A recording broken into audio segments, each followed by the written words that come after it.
저는 오늘 이 시간에는 소재에 대해서 설교를 하려고 합니다. 레위기에는 이 5가지 제사가 나옵니다. 이 번제, 소제, 화목제, 속죄제, 속건제. 지난주에는 번제를 했고 오늘은 이제 소제를 하려고 합니다. 그리고 제사를 드리는 방법에는 4가지가 있죠. 불로 태워 드리는 것은 화제, 흔들어서 드리는 것은 요제, 들었다 놓았다 하는 것은 거제, 포도주 같은 것을 부어 드리는 것은 전제. 제사 드리는 방법에는 4가지가 있습니다. 이 5가지 제사의 공통적인 특징이 있는데 희생 제사가 없이는 하나님께 나아갈 수 없다는 거예요. 희생 제물을 하나님께 드려야만 하나님께 나아갈 수 있다는 거예요. 무슨 얘기입니까? 인간은 죄인이기 때문에 예수 그리스도 희생이 없이는 누구든지 천국에 갈 수 없다는 것입니다. 그리고 여기 오늘 본문에 나와 있는 이 소제, 이 소제를 히브리어로 민하라고 하는데요. 이 단어는 제물, 예물, 선물 이런 뜻을 포함하고 있습니다. 그러니까 이 소제는 소제인데 이 단어를 하나님께 드리면 제물이 되고 사람에게 드리면 예물이나 선물이 된다는 거예요. 창세기 4장 3절에 보면 세월이 지난 후에 가인은 땅의 소산으로 제물을 삼아 여호와께 드렸고 땅의 소산, 민하 이렇게 되어 있습니다. 사람이 하나님께 드리는 의미로 사용된 것이죠. 그리고 창세기 32장 13절에도 보면 사람이 사람에게 드리는 예물의 의미, 선물의 의미로도 사용됩니다. 야곱이 거기서 밤을 지내고 그 소유 중에서 형 에서를 위하여 예물을 택하니. 그러면 이 소제에 대해서는 레위기 2장과 6장에 반복되어서 설명을 하고 있습니다. 차이가 뭘까요? 2장은 제물에 대해서 강조점을 두고 있고 6장은 제사장에 대해서 초점을 맞춰주고 있다는 거예요. 이게 똑같은 내용이지만 강조점이 좀 다르다는 거예요.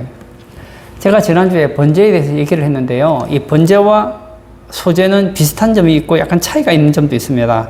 비슷한 점은 이 번제의 제물은 흠이 없는 수컷이어야 된다. 이 번제에서 핵심은 흠이 없어야 된다는 거예요. 마찬가지로 소제의 제물도 흠이 없어야 된다는 겁니다. 밀가루든 보리가루든 곱게 갈아서 제물로 드리는데 이 제물에 흠이 있어서는 안 된다는 거예요. 이것은 예수 그리스도는 흠이 없고 죄가 없는 분임을 예표한다는 겁니다. 두 번째, 번제와 소제는 공통된 특징이 있는데 불로 태워서 하나님께 드린다는 거예요. 화제라는 거예요. 화제. 그리고 세 번째, 여호와께 향기가 된다는 겁니다. 향기로 냄새가 되어서 하나님의 공의를 만족시킨다는 점에서 같다는 거예요. 네 번째, 이 번제와 소제는 독립적으로 진행되지 않는다는 거예요. 이 번제를 드리고 그리고 소제를 한다는 거예요. 우리가 식사를 하면은 밥을 먹으면 뭐가 있죠? 반찬이 있죠. 번제가 밥이라고 하면 소제는 반찬이라고 할 수 있습니다. 출애굽기 29장 38절에서 40절에도 보면 이 상번제에 대한 규례가 있는데요. 아침에 양 1마리, 저녁에 양 1마리를 드리게 되어 있는데 번제를 드릴 때 항상 가루를 가지고 소제를 함께 드려야 된다. 이것을 가르쳐 주고 있습니다. 여러분, 번제 다음에 소제예요. 번제는 우리가 핏부림을 통해서 제사함 받는 것을 가르쳐 준다면 소제는 핏부림을 통해 제사함을 받은 사람들이 주님 앞에 헌신하는 것, 그리고 구원받은 사람이 주님 앞에서 거룩한 삶을 살아가는 성화에 대한 얘기를 나누어 준다는 거예요. 그리고 또 차이점도 있습니다. 번제의 제물은 짐승이어야 되지만 소제의 제물은 곡식이어야 된다는 거예요. 그리고 번제는 피가 있는 제사지만 소제는 피 흘림이 없다는 것입니다. 이런 말 있죠. 피 흘림이 없은즉 사함이 없느니라. 번제는 피 흘림이 있기 때문에 제사하는 것이 목적이라고 하면 소제는 피 흘림이 없기 때문에 피 흘리는 데 목적이 있지 않습니다. 제사함에 목적이 있는 게 아니라는 것이죠. 다시 말하면 이 소제는 제사함 받은 사람이 하나님께 헌신하는 데 목적이 있다는 거예요. 그리고 이스라엘 백성들이 목축을 하는 백성들이기 때문에 이 번제를 드리는 것은 비교적 쉬웠다는 거예요. 사실은 우리나라하고 좀 다르죠. 지금 우리가 주변에서 살아있는 짐승을 구하는 건 상당히 어렵습니다, 지금. 근데 쌀이라든지 밀가루나 이런 건 그렇게 어려운 게 아니잖아요. 근데 그 당시에 이 사람들은 목축업이었기 때문에 소나 양이나 염소나 비둘기나 이런 걸 드리는 것은 그렇게 어렵지 않았다는 거예요. 근데 여러분, 광야에 있는데 계속 여행하러 다니는데 광야 동안 40년 동안 돌아다니잖아요. 근데 그 동안에서 곡식을 구한다는 건 굉장히 어렵다는 것입니다. 그래서 우리 식으로 생각하면 안 되고 이스라엘 백성 입장에서 생각하면 소제를 드린다는 것은 굉장히 힘든 헌신을 가지고 있다는 거예요. 소제는 믿음을 가지고 있는 사람, 하나님께 대해 감사함을 가지는 사람만이 드릴 수 있는 어려운 제사였다는 거예요. 네 번째, 번제는 제물의 전체를 태워서 하나님께 드리지만 소제는 전체를 드릴 때도 있고 부분을 드릴 때도 있다는 거예요. 예를 들면 제사장이 소제를 드릴 때는, 제사장 위임식 때는 소제를 다 태우지만 일반 백성이 소제를 드릴 때는 일부분만 드린다는 거예요. 레위기 6장 14절에서 16절 한번 보실까요? 예, 제가 한번 읽겠습니다. 소제의 규례는 이러하니라. 아론의 자손은 그것을 제단 앞 여호와 앞에 들이되 그 소제의 고운 가루 한 움큼과 기름과 소제물 위에 유향을 다 가져다가 기념물로 제단 위에서 불살라 여호와 앞에 향기로운 냄새가 되게 하고 그 나머지는 아론과 그의 자손이 먹되 누룩을 넣지 말고 거룩한 곳 회막들에서 먹을지니라. 예, 보면 제사장이 드릴 때는 어떻게 합니까? 다 불사릅니다. 근데 16절 그 나머지는 그렇게 하는 게 아니래요. 아론과 그의 자손이 먹는답니다. 일부는 드리고 일부는 먹는 거예요. 한 움큼 쥐어 잡아서 태워드리는 부분은 기념물로 하나님께 드림이 되고 나머지는 제사장이 취했다는 거예요. 이 번제는 100% 다 태워드리는 제사였지만 소제는 어떤 경우에는 다 태우기도 하지만 어떤 경우에는 부분만 태운다는 거예요. 제사장이 위임식을 할 때 온전히 불사르고 먹지 말라고 한 것은 예수님께서 완전히 한 알의 밀알이 되어서 온전히 죽는 것을 예표합니다. 요한복음 12장 24절에 내가 진실로 진실로 너희에게 이르노니 한 알의 밀이 땅에 떨어져 죽지 아니하면 한 알 그대로 있고 죽으면 많은 열매를 맺느니라. 이 말씀에 적용이 되죠. 번제의 경우에는 제물에 아무것도 첨가할 수 없습니다. 제물의 방식이 획일적입니다. 제사의 방식이 똑같습니다. 동물의 머리 안수한 후에 죽여 피를 뿌리고 나머지는 다 태워 죽이도록 되어 있습니다. 더하거나 뺄 수가 없어요. 근데 소제는 달라요. 소제는 내가 원하면 더할 수도 있고 뺄 수도 있습니다. 무슨 차이가 있을까요? 우리가 구원받기 위해서는 더하거나 뺄 수 없다는 거예요. 그런데 소제는 다양한 방식으로 하나님께 제사를 드릴 수 있다는 거예요. 이것은 우리 헌신의 방법에 대한 얘기를 해주고 있습니다. 헌신은 다양한 방법을 한다는 거예요. 획일적이지 않다는 거예요. 예를 들어서 레위기 2장에 보면 어떤 사람은 화덕에 구워서 드릴 수 있습니다. 어떤 사람은 철판에 붙여서 드릴 수도 있고 또 삶아서 드릴 수도 있고 볶아서 드릴 수도 있고 다양한 요리를 통해서 드릴 수가 있다는 거예요. 무슨 얘기죠? 우리가 예수 믿는 것이 번제를 통해서 제사함 받는 것이 번제의 핵심 요소라고 한다면 소제는 구원받은 사람들이 주님 앞에 헌신하는 것이라고 할 수 있습니다. 헌신은 다양하다는 거예요. 획일적이지 않다는 거예요. 어떤 사람은 이런 식으로 헌신할 수 있고 어떤 사람은 저런 식으로 헌신할 수 있고 내가 헌신하는 것만 옳은 건 아니라는 것이죠. 이 소제를 할 때는 첨가할 수 없는 것이 있고 첨가해야 되는 것이 있습니다. 첫 번째 첨가해야 되는 4가지 요소가 나오는데 첫 번째는 고운 가루입니다. 드리는 것은 밀가루든 보리가루든 가루면 되는데 거칠지 않아야 된다는 거예요. 고운 가루여야 된다는 거예요. 여러분 저는 농사를 짓지 않아서 잘 모르지만 농사를 지으려면 땅에 씨를 뿌렸습니다. 그럼 씨가 자랐어요. 그 열매를 맺으면 추수를 해서 맷돌에 갈아서 소재가 되는 거예요. 고운 가루가 된다는 것은 완전히 빠지는 거예요. 이것은 예수 그리스도의 희생을 보여주기도 하고 예수님의 죽으심을 예표해 줍니다. 사실은 예수님이 하나님이시지만 하나님이신 예수님도 인간이시기에 자신의 지정의가 있었습니다. 예수님도 십자가에서 죽고 싶지 않았어요. 아시죠? 그래서 겟세마네 동산에서 기도하잖아요. 주여 할 수만 있거든 이 잔을 내게서 옮겨주십시오. 그런데 예수님은 그 뜻을 끝까지 고집하지 않으셨어요. 어떻게 하죠? 결국은 아버지의 뜻에 자기 뜻이 갈아지셨다는 거예요. 고운 가루가 됐다는 거예요. 그리고 어떻게 합니까? 십자가의 고통을 당하시잖아요. 마찬가지입니다. 이것은 우리에게 똑같이 적용해줘요.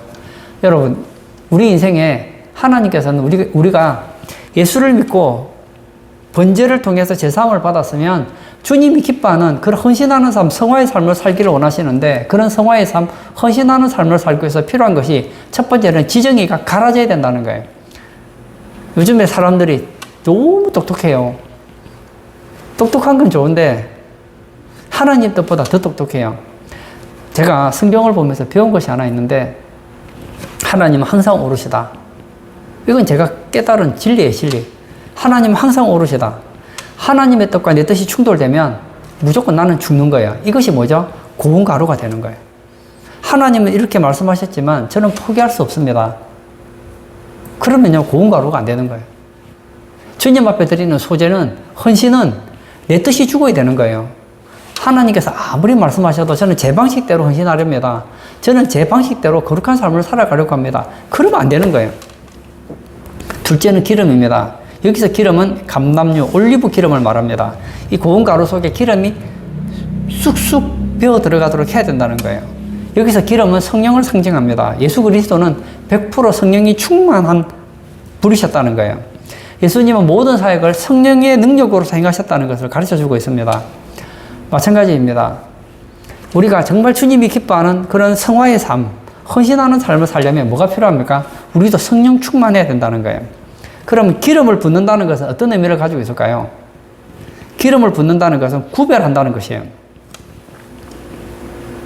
이제 내 인생은 내 것이 아니다. 옛날 유행가에 그런 노래가 있어요. 저는 노래는 다 모르는데 제가 한 부분씩 아는 노래가 있어요. 제가 마음에 들었는지 모르겠어요. 내 인생은 나의 것, 내 인생은 나의 것, 그냥 나에게 맡겨두세요. 내 인생은 누구 거라고요? 내 것이래요. 여러분, 이런 사람은 소재 재물이 될 수가 없습니다. 내 인생은 내 거예요. 그게 아니에요.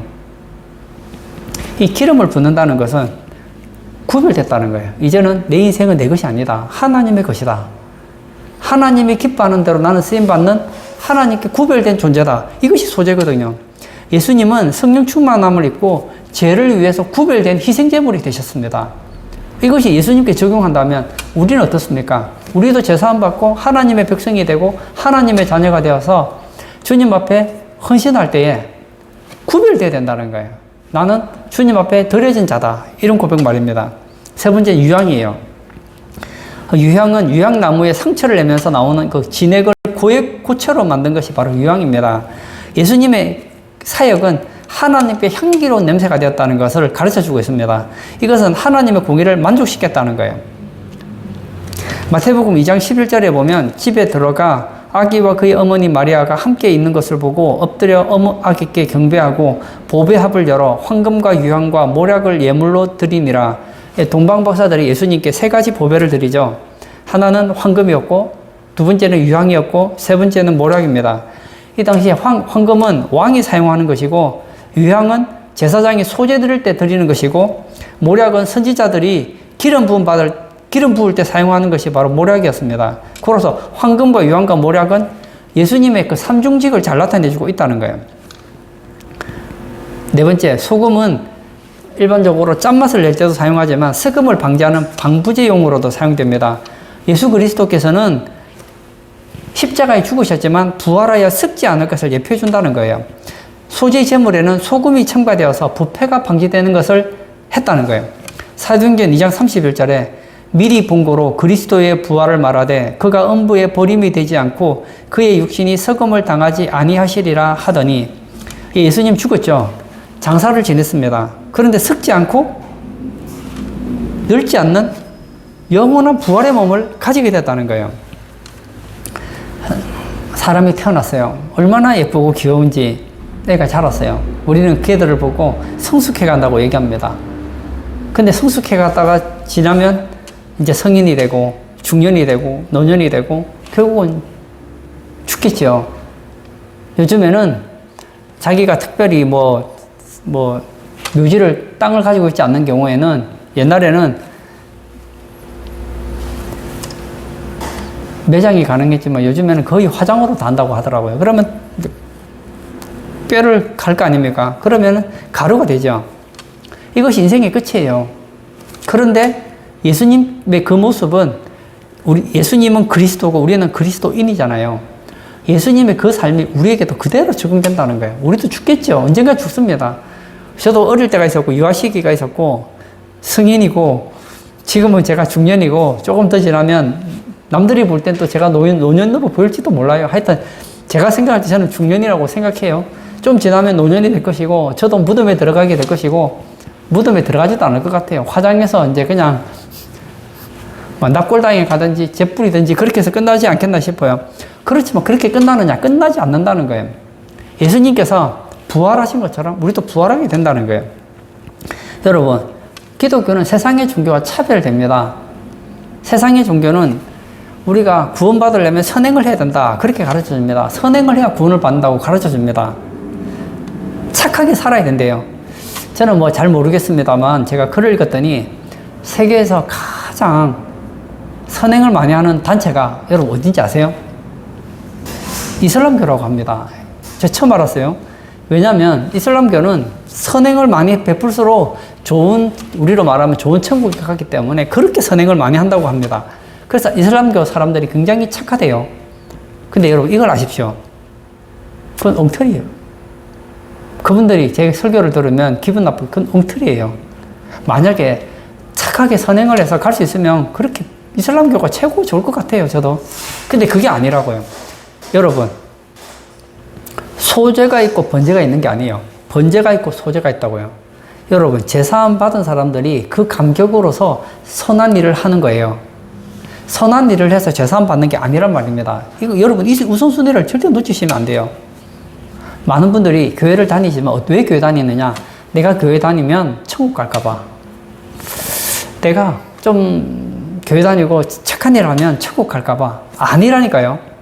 소재는 구원과 아무 상관없습니다. 소재는 번제를 드리고 구원받은 사람이 하나님이 기뻐하는 사람이 되려고, 그리고 구원받은 사람이 그 은혜에 감격해서 주님이 기뻐하는 선한 일을 하는 거예요. 헌신하는 거예요. 그게 소재라고요. 레위기 2장 13절에 보면 내 모든 소재물에 소금을 치라. 내 하나님 언약의 소금을 내 소재에 빼지 못할지니 내 모든 예물에 소금을 드릴지니라. 예, 당시에 그 근동지방 사람들은 상대와 친구 관계를 맺으면 뭘 주고받았느냐? 소금을 주고받았다는 거예요. 우리가 생각할 때 이해가 안 되죠. 야, 우리 친구 되었다 하면 소금을 준대요. 친구 되는데 소금을 왜 주는지 모르겠어요.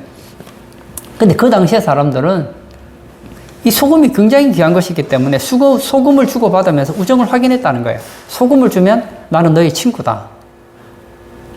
예수님께서 소재에 소금을 칠했다는 것은, 부었다는 것은, 더했다는 것은 예수님의 희생으로 말미암아 죄인인 우리가 하나님과 친구가 되고 예수님과 화목하게 되는 것을 가르쳐 준다는 거예요. 소재물에는 4대 요소가 있습니다. 첫 번째는 고운 가루, 그리고 기름, 유향, 소금이 들어갑니다. 이건 1차적으로 예수 그리스도를 예표해주고 2차적으로는 성도의 삶을 예표해준다는 거예요. 그리고 이 소재에서 들어가서는 안 되는 또 두 가지가 있습니다. 첫 번째는 누룩입니다. 2장 12절, 레위기 2장 11절을 제가 또 한번 볼까요?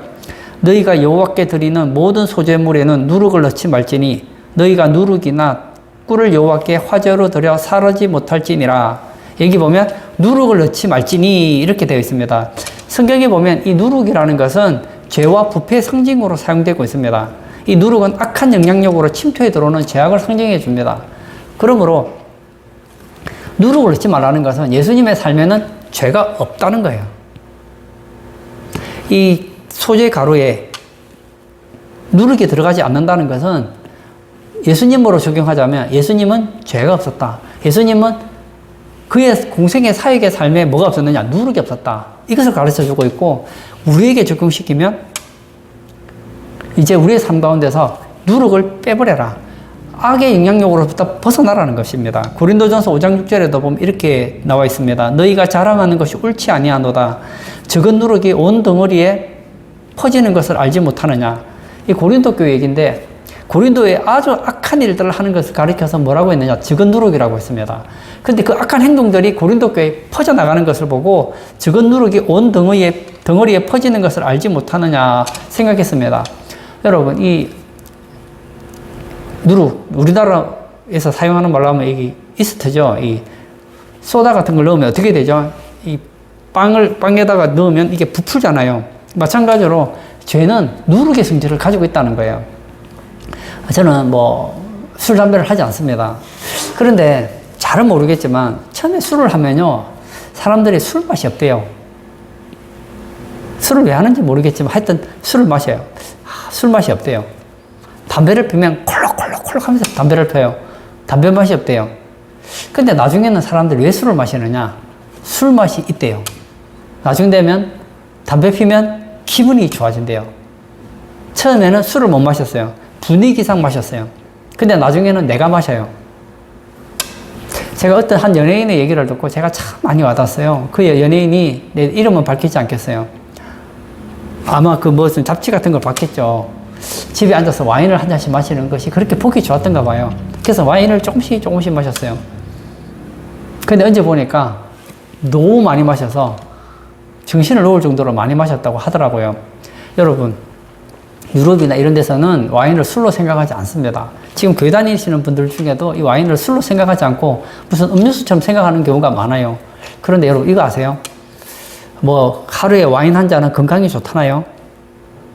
제가 예전에 어떤 집에 신방을 갔더니 그분이 제게 와인을 한 잔 내놓는 거예요. 목사님, 술 한 잔 드세요. 그래서 뭡니까? 했더니 와인이라는 거예요. 한 잔씩 마시면은 소화도 잘 되고 건강에 좋다는 거예요. 그래서 제가 안 마셨어요. 뭐 그분은 제가 마신다고 해서 뭐 실족하실 분은 아닌 건 알았어요. 근데 저는 뭐 처음부터 안 마셨어요. 왜냐? 여러분, 처음에 와인 한 잔씩 마시다 보면요, 날마다 마시면 그걸 보고 뭐라고 하느냐? 중독이라고 합니다. 처음에는요, 내가 건강을 위해서 한 잔씩 마셨는데 나중에는 알코올 중독이 되면요, 이제 못 끊어요. 쟤는 뭐와 같다고요? 누룩과 같다는 거예요. 처음에 한 잔이 두 잔 되고 그러다 보면은 취하도록 마신다고요. 사람들 술 왜 마시는지 아십니까? 취하려고 마시는 거예요. 저희 아버지께서 술을 못 하셨어요. 예전에 술, 담배를 하셨는데 제 아버지께서 담배를 끊고 나니까 허전했던가 봐요. 그래서 술을 마시는데 술이 너무너무 술이 약해서 술을 반잔을 못 마시는 거예요. 술을 반잔을 마시면 얼굴이 펄겋게 돼서 못 마시는 거예요. 한 번씩 술을 마셨어요. 담배 생각날 때마다 한 잔씩 마셨어요. 마시다가 보니까 언제 보니까 술을 한 병씩 마시고 있는 거예요. 누룩이에요. 그러다 건강 잃고. 두 번째는 꿀입니다. 소재 제사를 드릴 때 이 제물에 꿀을 첨가하지 못하게 했습니다. 왜냐? 이 꿀은 사치, 정욕, 탐욕의 상징이기 때문입니다. 잠언 25장 27절에 꿀을 많이 먹는 것이 좋지 못하고 자기의 영예를 구하는 것이 헛되니라. 예, 꿀을 많이 먹는 사람에게는 부작용이 있습니다. 뭐 저는 당뇨가 있지는 않지만 예를 들어 꿀을 막 하루에 한 밥그릇씩 먹는다고 한번 생각해 보세요. 그럼 어떻게 될까요? 특별한 일이 아니면 당뇨병에 걸리고 고지혈이 나빠지고 뭐 몸에 문제가 생길 확률이 높겠죠. 그래서 꿀을 아침 저녁으로 먹는 것은 좋지 않다는 거예요. 소재 제물에 꿀이 들어가지 않았다는 것은 예수님께서는 자기 영예를 위해서 자신의 쾌락을 위해서 인생을 살지 않았다는 거예요. 오늘 이 시대는 제가 아까 얘기했죠. 내 인생은 나의 것, 내 인생은 나의 것. 이 짧은 인생 즐기면서 살자. 자기 영예를 위해 살려고 합니다. 여러분, 예수님은 이 땅을 살아갈 때 자기 영예를 위해서 살지 않았습니다. 자기 쾌락을 위해 살지 않았습니다. 여러분, 쾌락을 추구하다 보면요, 이 쾌락에는 끝이 없다는 거예요. 제가 어린 시절 라떼 얘기를 좀 하려고 해요. 제가 어린 시절에는 TV 채널이 3개밖에 없었어요. KBS 1, 2 있었고 MBC 3개 채널밖에 없었어요. 그러니까 뭐 방송에서 뭐 볼 게 없는 거예요. 그러다가 무슨 어린이날이라든지 어떤 명절이 되면 추석이나 뭐 설날이 되면은 특별히 뭐 극장에 있었던 영화라든지 옛날에 보고 싶었던 드라마, 뭐 만화 영화 이런 거 보여줘요. 그러면은 그 신문에 그걸 종이를 오렸어요. 오려서 그 시간을 기다리고 있는 거예요. 그래서 9시다. 그러면 9시 기다렸다가 그 아침에 하는 홍길동 나오는 거 만화 영화 보려고, 그리고 오후에 무슨 영화 한다. 그러면 옛날에 극장에서 했던 그 재밌는 영화, 그 영화가 TV에 한다고 하니까 그 시간에 그거 보려고 가족들이 모여가 영화를 봤던 기억이 있거든요. 근데 여러분 보십시오. 지금 채널이 얼마나 많아요. 이제는 명절이 돼도요, 기대가 없습니다. 여러분, 쾌락을 추구하면요, 끝이 없어요. 처음에는 조금만 자극을 줘도 되지만 이미 그 자극이 한번 맛이 들어지면요. 그 다음에 더 큰 자극, 더 큰 자극, 더 큰 자극이 되어야 됩니다. 예전에 우리가 봤던, 뭐 저는 드라마를 거의 보지 않았지만 어린 시절에 제가 봤던 드라마에서는 남녀 간에 만나 손도 안 잡았어요. 알죠, 여러분? 옛날 드라마에는요, 대화밖에 없어요. 제가 언젠가 드라마를 보고 깜짝 놀랐어요.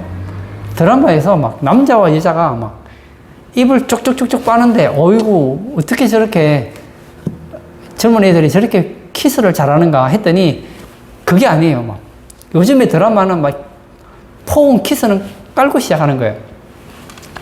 제가 예전에 이런 얘기 했었죠. 옛날에 자유부인이라는 영화가 있었어요. 우리나라 최초의 성인 영화예요. 저도 그 영화를 안 봤어요. 저는 그 글만 봤어요. 근데 그 영화가 처음에 극장에서 상영될 때 과연 극장에서 상영해도 되는가 안 되는가를 가지고 굉장히 논란이 많았다는 거예요. 그리고 결국 통과가 됐어요. 여러분, 그 영화가 성인 만 18세 영화인지 아닌지 한번 여러분 들어보세요. 그 이유가 뭐냐? 그 영화 속에 한 남자와 여자가 나옵니다. 한 유부남과 한 유부녀가 만났어요. 그 영화 속에서 만나서 포옹신이 있는 거예요. 끌어안는 거예요. 한 번 딱 끌어안아요.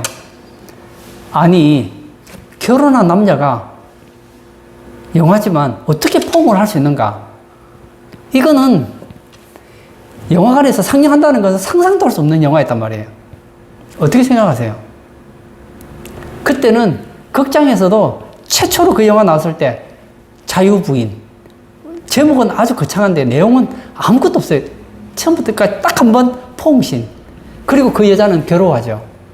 나는 남편이 있는 내가 어떻게 외간 남자와 포옹을 할 수 있는가? 이것 때문에 고통하면서 끝나는 내용이에요. 아주 건전한 영화죠. 요즘 보면 건전한 영화예요. 그런데 그게 시작이었어요.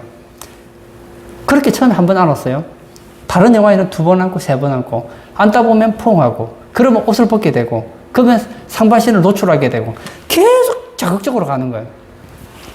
남자와 여자가 사랑하는 드라마가 나왔습니다. 계속 하니까 시시한 거예요. 그럼 어떻게 되죠? 왜 남자가 여자와만 사랑을 해야 되느냐? 더 자극적으로 하려면 동성애로 가게 되는 거예요. 옛날 드라마는 굉장히 건전했단 말이에요. 좀 더 자극적으로 하려면 어떻게 될까요? 시어머니가 굉장히 못돼야 돼요. 며느리가 못돼야 되고, 자식이 이상한 페루나로 나오고, 막장 드라마로 계속 나가는 거예요. 이게 뭐죠? 쾌락의 끝입니다. 쾌락을 추구하면요, 점점 나빠지지 좋아지지 않는다는 거예요. 그러므로 오늘 하나님께서는 이 소재를 들을 때는 누룩을 제하라, 그렇게 얘기를 했습니다. 이 소재가 우리에게 보여주는 진리를 한번 예수님과 우리에게 한번 적용시켜 보려고 합니다. 예수님은 죄나 오염이나 부패가 전혀 없으셨다는 거예요. 예수님은 고운가 아루셨습니다. 예수님의 삶에는 누룩이나 꿀이 첨가될 수 없는 흠이 없는 예수님이신 것을 보여주고 있다는 거예요.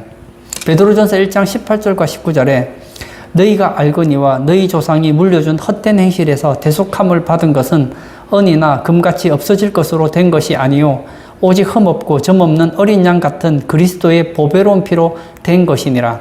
맞습니다. 우리가 천국 가는 것은 금이나 은으로 되지 않습니다. 예수 그리스도의 희생의 제물로 가능하다는 거예요. 그럼 우리에게 한번 적용시켜 볼까요? 성도의 삶은 먼저 번제로 말미암은 제사함이 먼저 선행되어져야 된다는 거예요. 여러분, 번제가 있고 난 다음에 소제가 있다는 거예요. 예수님 믿고 구원받은 사람이 주님을 위해 헌신할 때 이것은 가치가 있는 거예요. 근데 여러분, 예수 안 믿는 사람이 주님을 위해 헌신한다. 예수 안 믿는 사람이 착하게 산다. 예수 안 믿는 사람이 뭔가 좋은 일을 한다. 좋은 일이지만 주님 보실 때는 아무 무가치하다는 거예요. 로마서 12장 1절에 그러므로 형제들아 내가 하나님의 모든 자비하심으로 너희를 권하노니 너희 몸을 하나님이 기뻐하시는 거룩한 산 제물로 드리라. 이는 너희가 드릴 영적 예배니라. 그러므로 형제들아, 구원받은 자에게 얘기하는 거예요. 구원받은 자에게 너희 몸을 하나님이 기뻐하시는 거룩한 산 제물로 드리라 얘기하고 있습니다. 맞습니다. 결론을 짓고자 합니다. 우리는 하나님께 구별된 존재입니다. 소재 유향을 넣으면 아주 향기로운 냄새가 나듯이 우리는 세상에 나가서 그리스도의 향기의 냄새를 발해야 됩니다. 그리고 우리는 착하게 살아야 돼요. 왜 착하게 살아야 되느냐? 이슬람교처럼 그들이 말하는 천국 가기에 착하게 사는 게 아니에요. 우리는 구원받은 은혜에 감격해서 착하게 살아야 되고, 구원받은 그 감격에 감사해서 주님이 기뻐하는 삶을 살고, 내가 천국 가기 위해서 헌신하는 것이 아니라 주님이 내게 부으신 은혜가 너무나 크기에 그 감격으로 헌신하게 된다는 거예요. 그러기 위해서 우리의 삶 가운데서 반드시 빠져야 되는 두 가지가 있는데, 하나는 누룩이요, 하나는 꿀이라는 거예요. 저는 우리 성도님들의 삶에서 죄는 뭐냐? 누룩이다. 그리고 쾌락을 추구하는 것은 꿀이다. 이것을 기억하시기를 바랍니다. 죄를 한번 즐기기 시작하면요, 중독이 돼요. 쾌락을 추구하다 보면 더 큰 쾌락을 찾다가 결국은 파멸한다는 거예요. 그러므로 이 두 가지를 멀리해야 됩니다. 소재는 구원받은 자의 헌신을 나타내 줍니다. 우리 성도님들은 예수님 믿고 구원받은 이 번제의 삶에서 예수님을 위해서 헌신하고 주님이 기뻐하는 삶을 살아가는 그런 성화의 삶, 그런 소재의 삶을 살아가시는 우리 모든 성도님 되시기를 축복합니다. 이 시간 한번 같이 기도하기를 원합니다. 오늘 저는 여러분들과 함께 소재를 나누었습니다. 소재는 예수님의 모습을 보여주기도 하고 우리의 모습을 보여주기도 합니다. 저는 우리의 삶이 고운 가루가 되기를 원합니다. 내 뜻은 죽고요, 하나님의 뜻을 앞세우기를 원합니다. 여러분, 하나님의 뜻을 앞세우면요, 하나님이 기뻐하는 삶을 살 수가 있어요. 근데 하나님 뜻보다 내 뜻을 앞세우면 고운 가루가 되지 않기 때문에 소재의 제물이 될 수 없다는 거예요. 그리고 또 한 가지, 죄는 누룩입니다. 하나님이 기뻐하지 않는 죄를 짓기 시작하면요, 그 죄는 점점 누룩처럼 부풀어진다는 거예요. 그리고 하나님이 기뻐하는 삶이 아니라 내가 기뻐하는 삶을 계속 추구하다 보면 이건 꿀과 같아서 결국은 나를 망치게 된다는 거예요. 이 시간 기도할 때, 주님, 내 삶이 고운 가루가 되기를 원합니다. 하나님의 뜻 앞에서 내 뜻은 없어지게 하시고 하나님을 영화롭게, 하나님을 기쁘시게 하는 그런 소재의 삶을 살아가는 우리 성도 되게 해달라고 기도하시고 자유롭게 개인 기도하도록 하겠습니다.